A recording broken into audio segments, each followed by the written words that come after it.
Share on Facebook.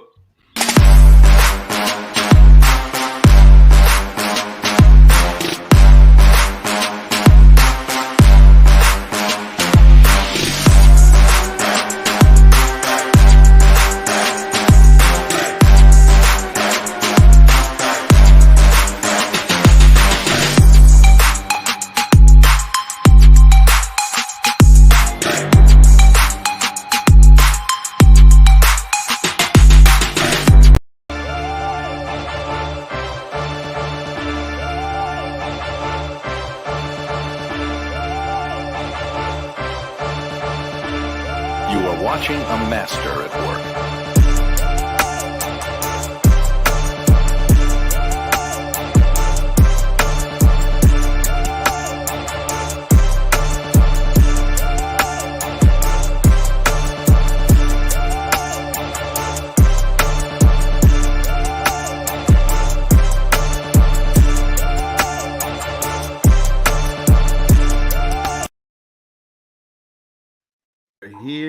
We are here. How's everybody doing tonight? What's going on, brother? How y'all doing? Yeah, what's going on? What's going on? What's going on? What's going on? A whole lot going on. John Marvin Getty out here. John Marvin out there, man. You know what's going on, fella? I ain't seen y'all. I ain't seen y'all in a little bit. I miss y'all. Yeah, So, you know. We're talking about, what's it been, 2-3 weeks? It's been too long, Kobla. Oh, yeah, it's been a little while.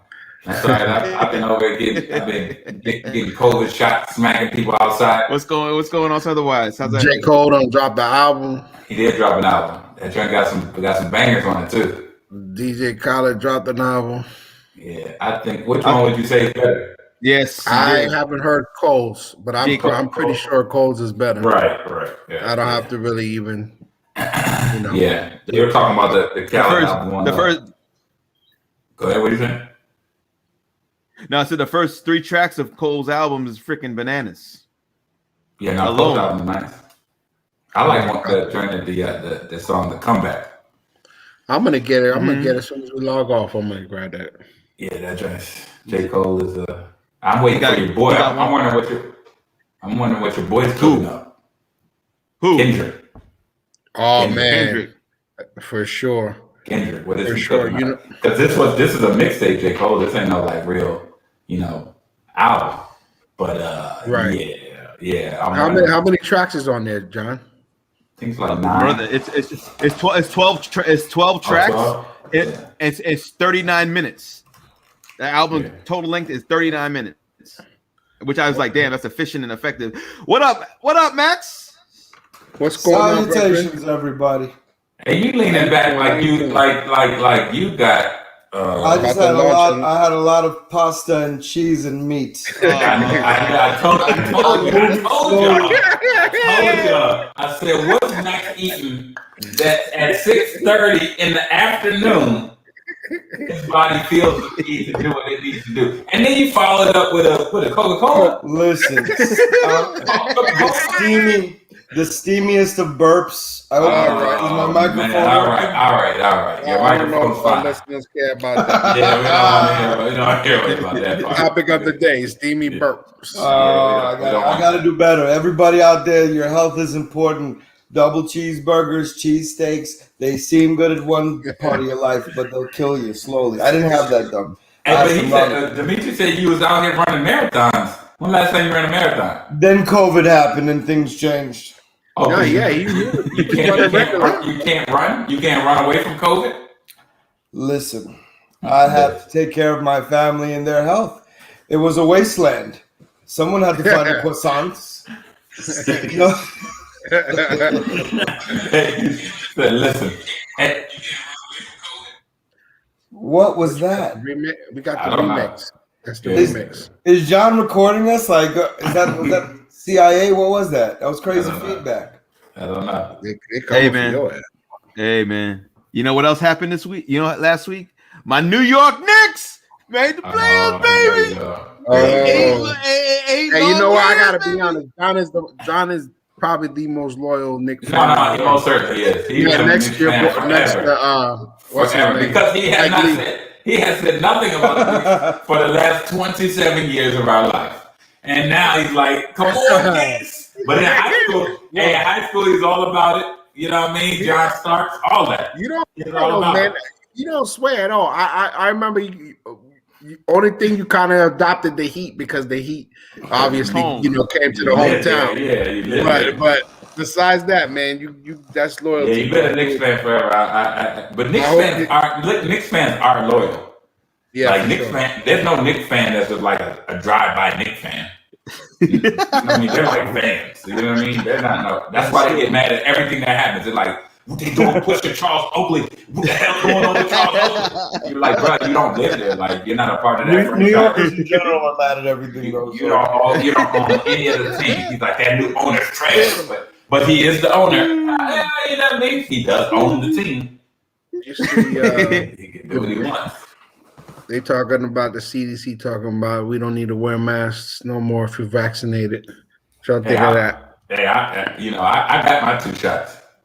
I don't know. I still stay away. I stay away from the others.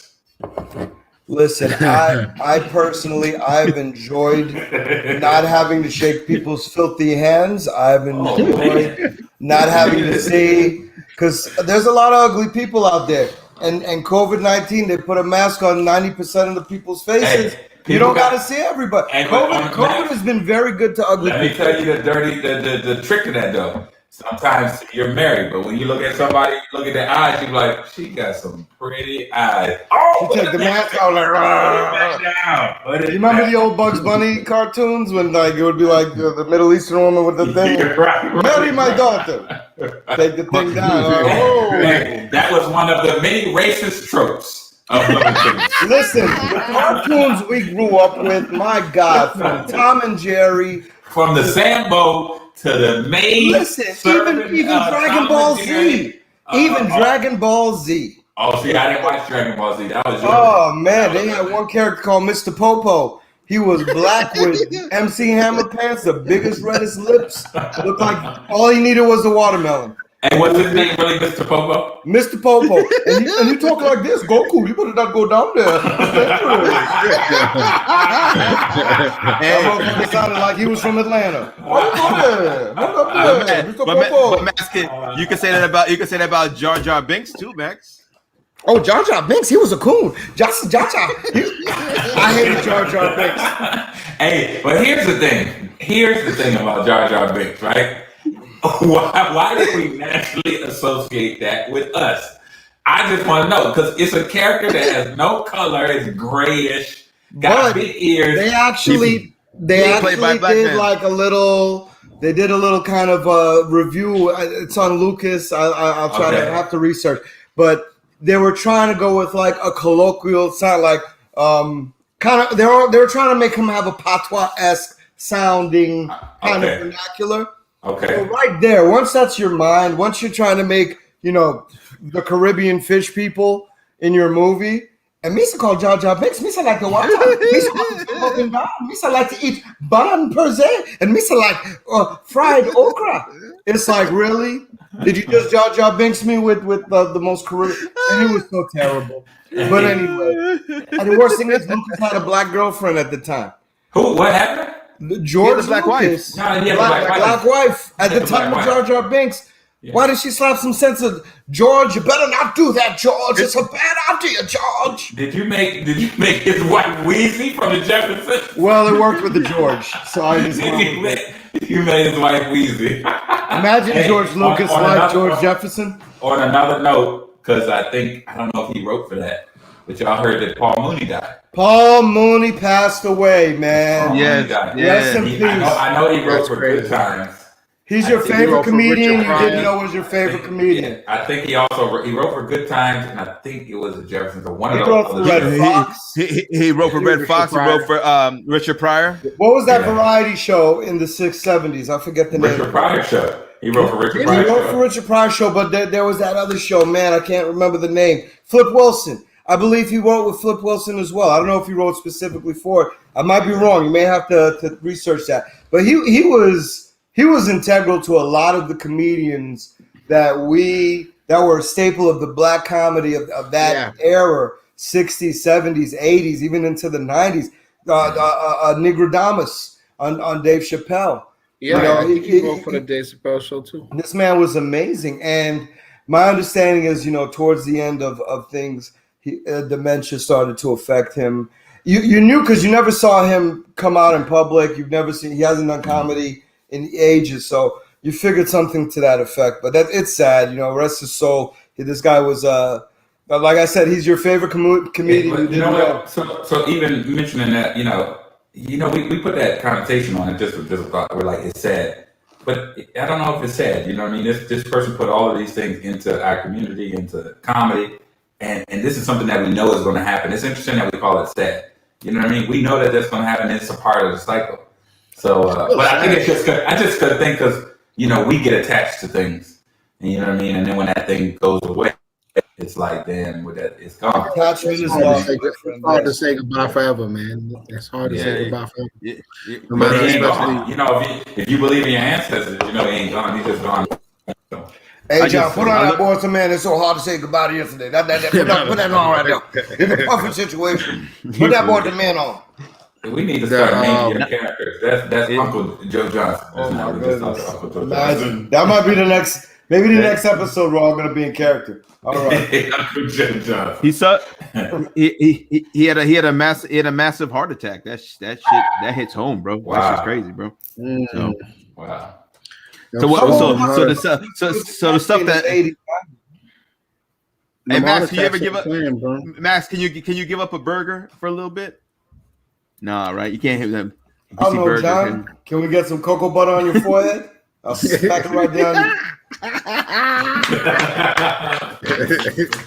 Hey, it's so funny that John said something to Max in love to say, "Hey, could you essentially become more healthy?"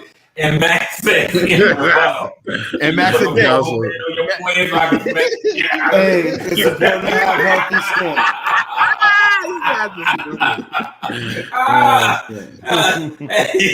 He just said anything related to health. He just said, "Put some moisturize your forehead, you bastard." Moisturize your dry ass third eye. Hey, all it is John. He trying to show you love to make sure you healthy. And you love me. You gave him I'm not worried about no Max. I ain't worried about that. I want the knife, please. I want the knife. My dear sweet you have to spend the sacred whatever they call. See, Eddie Murphy need to make another Golden Child. That might be a hit. Hey, no, to be 100% candid, Golden Child is not that great of a movie. Sweet Brother Noomsy, it was great.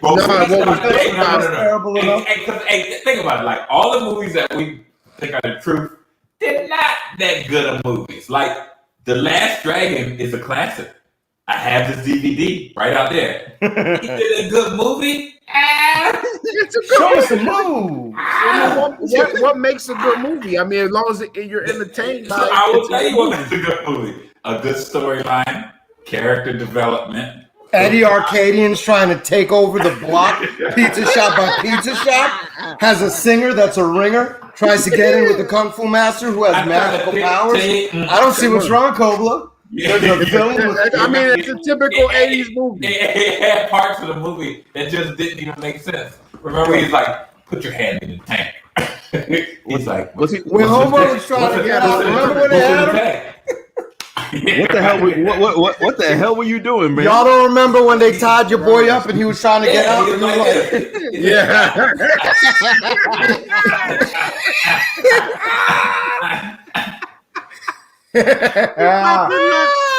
popped and locked his way out. The problem is Max got shit. Hey, I had to get out of the camera because all you saw was my belly going like this. Hey, all we saw was this from Max. I didn't know what Max was doing. Listen, I'm working on it. I haven't been dancing in a while. Y'all seen Action? Remember Action Jackson? Yeah, Carl Weathers. Oh, I watched that the other day. I was on TV and I was just like, hey, so look. Let me tell you, I hate to interrupt. I told you I don't watch things with violence. You know what I mean? I say it. I done seen the preview for Snake Eyes. Snake Eyes. Oh my goodness.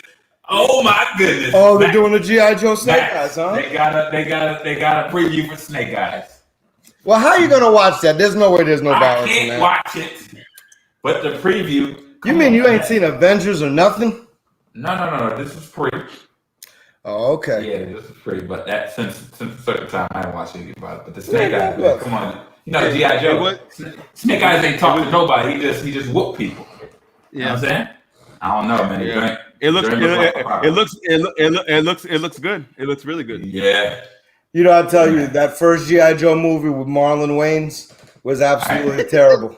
And the second one with The Rock was a little bit better, but pretty damn terrible too. You see that they're coming out with another Fast and the Furious since you're talking about The Rock? Listen, they need to let this thing die. They ain't gonna let it go because it makes $2 dollars every time it drops. Damn Ving Rhames. It's a worldwide. What is his name? Vin Diesel look like Ving Rhames. He's getting old, man. You don't got that same wife beater look. He used to look like Triple X. Now he looks like Triple Z. They reviewed the new movie. I guess it's playing out in Europe or whatever. So they just said it was bad. They just said it was bad. I'm like, I don't want to get racing. Let's get in my car. The worst one was Tokyo Drift. Oh, the Tokyo Drift was so bad. Wasn't that one with Little Bow Wow, little ding dong? It was terrible. They're gonna be in this movie. That's why it's gonna be terrible. What did you guys think of Mortal Kombat? I haven't seen it. You can't watch that, Kobla. I heard it's not good though. I heard it's not that good. Listen, it was vicious. It's pretty bad. No, I'll say this: it's probably the best Mortal Kombat movie that they made. That's not saying much. Not saying much. The one in the '80s was great. We all remember the techno song. This one. You know, it shows what COVID-19 can do to a movie. Because when the movie starts, because, you know, during COVID happened during production. No, COVID-19 hit during production.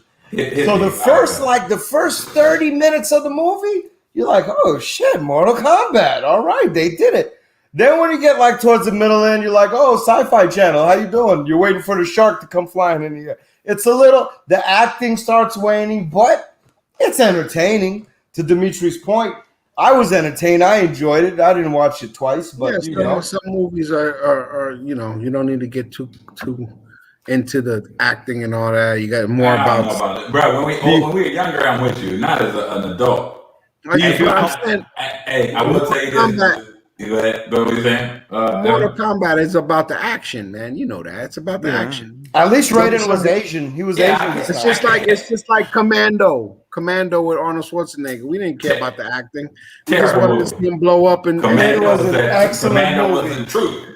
I watched Commando 17,000 times. Of course.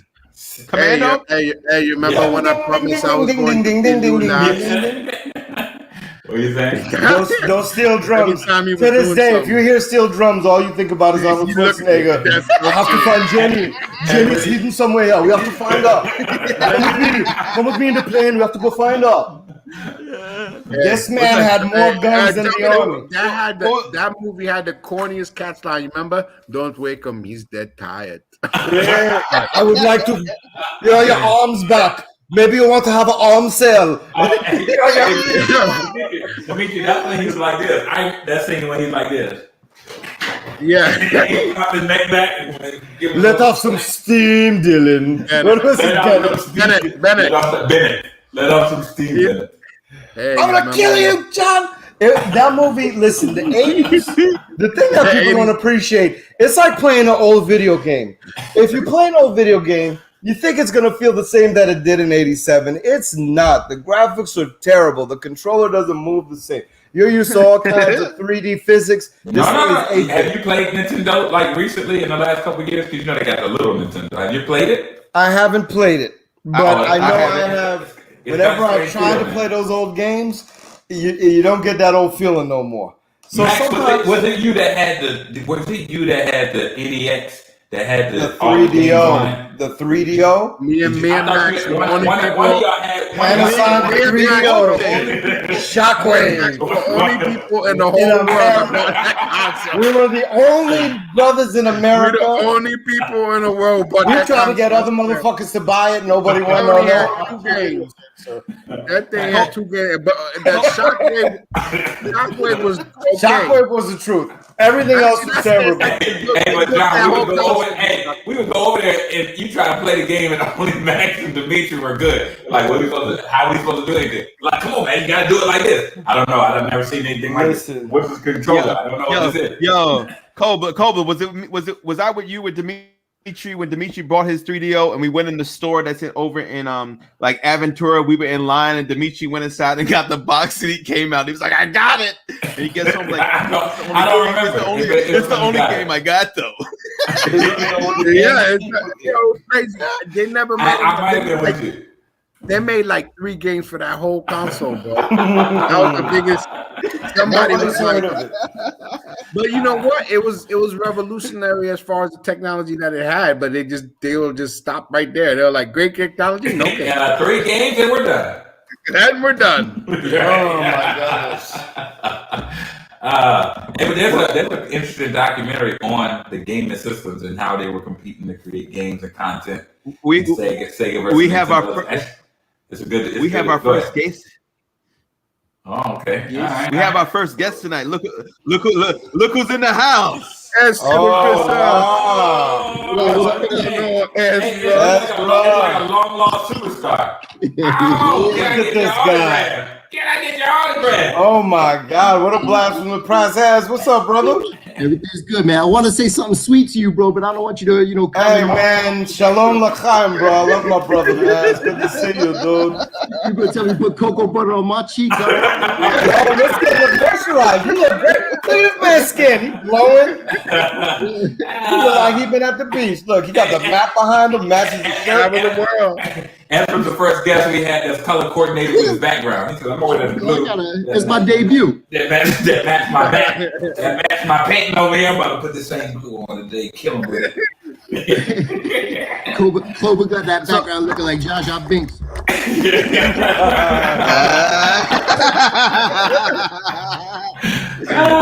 Excellent. So Ezra, welcome to Coffee for Your Soul, brother. Welcome to Coffee for Your Soul with the family. You know, we don't gotta do no introductions. You good? So we're gonna go straight at it, brother.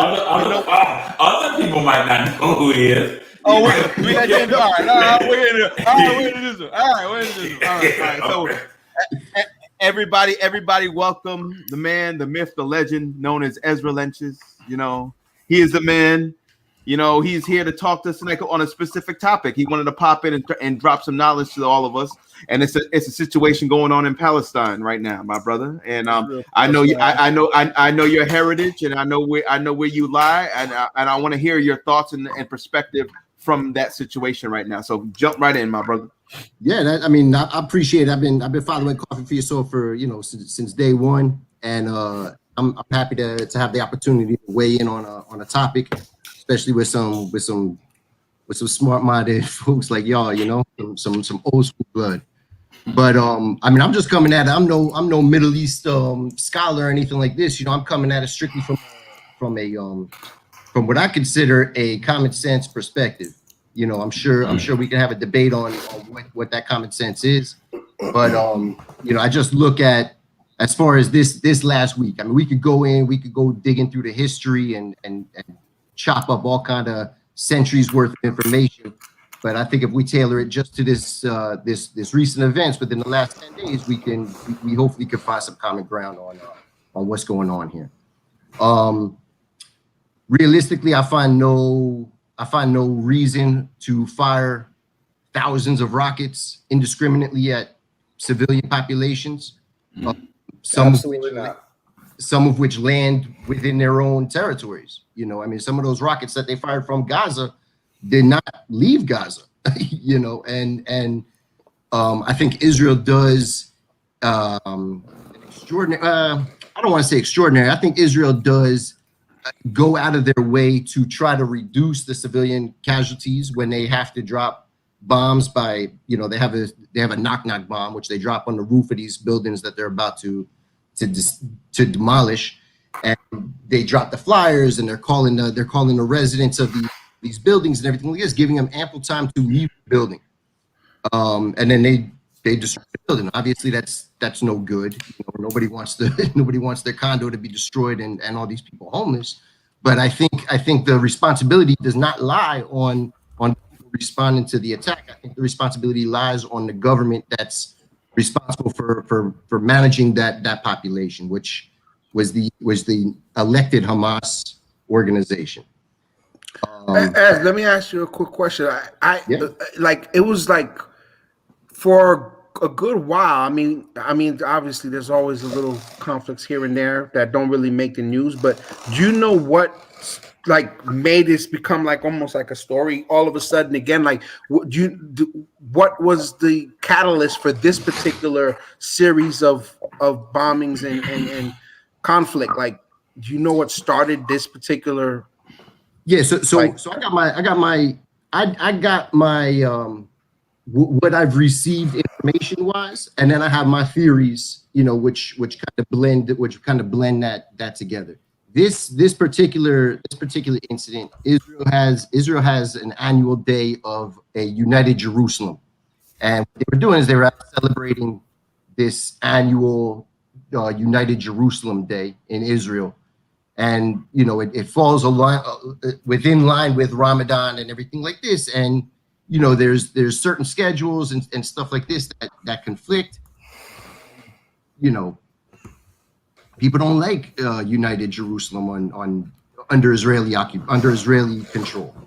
You know, they disagree with Jerusalem being united or Jerusalem being part of the Israeli country altogether.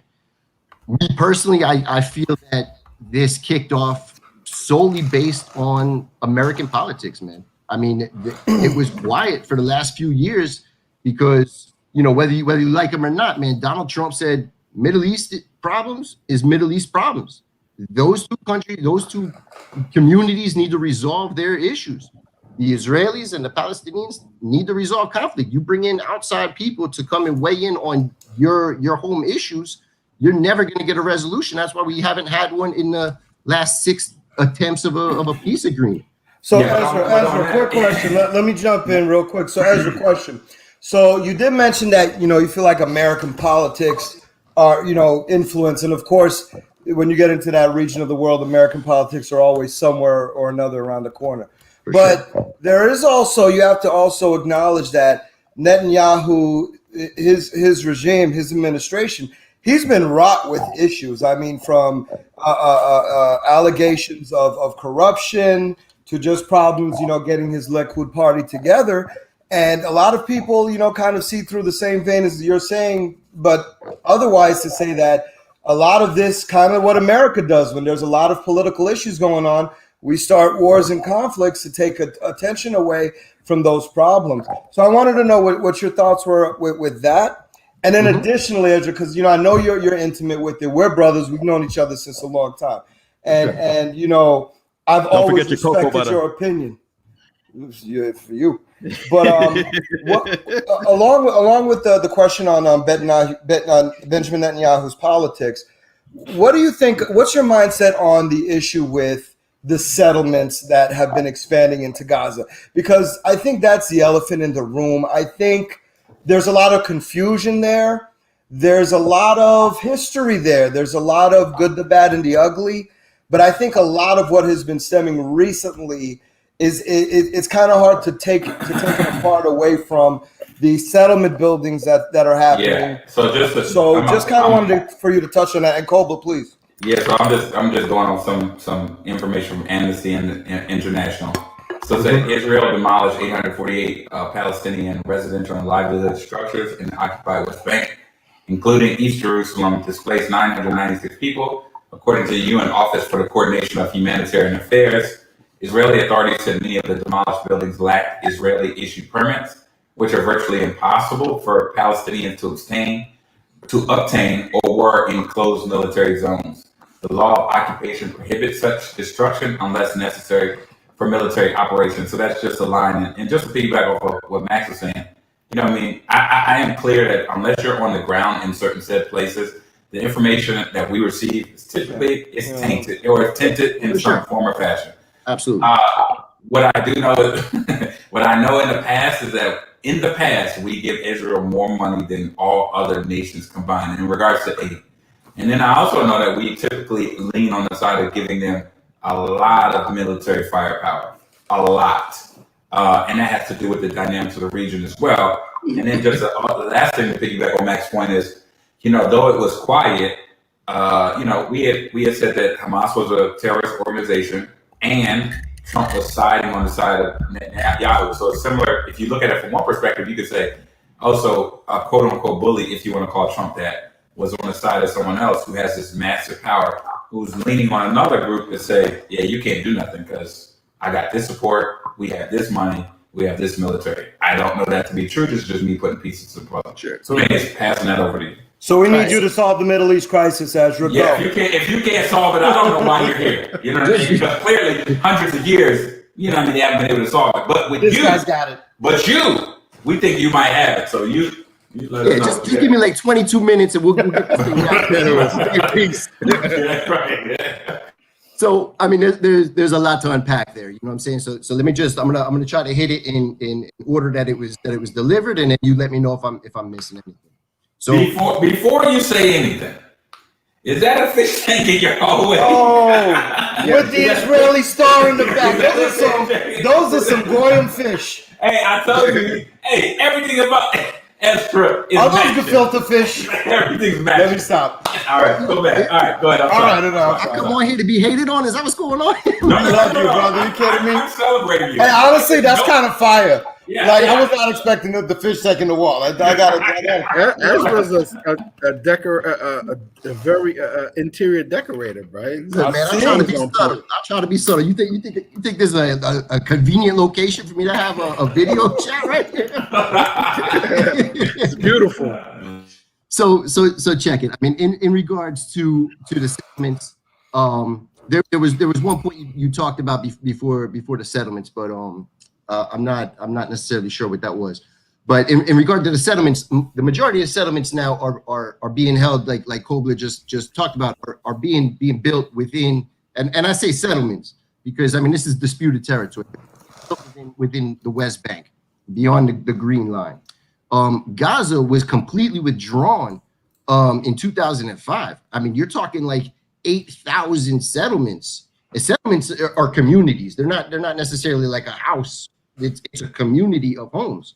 There was over 8,000 settlements that were vacated and forcefully evicted.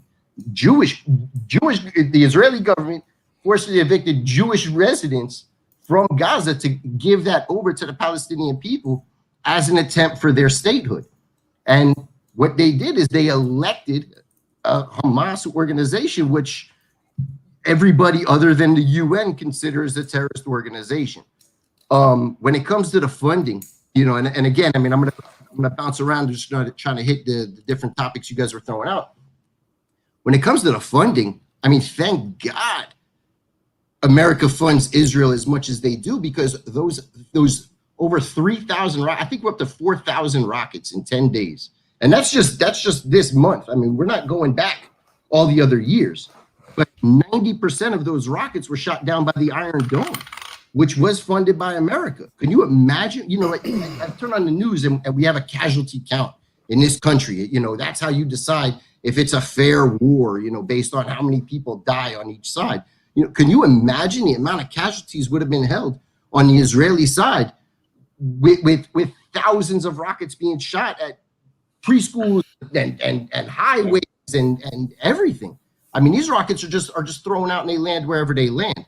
And again, with the funding, I mean, you have to have, America has to have a friend in the Middle East, like a true friend, a true democracy within the Middle East. This way, if there's other conflicts in the area, they have a place where they could, reload and group and strategize, and they're well within range to hold our interests.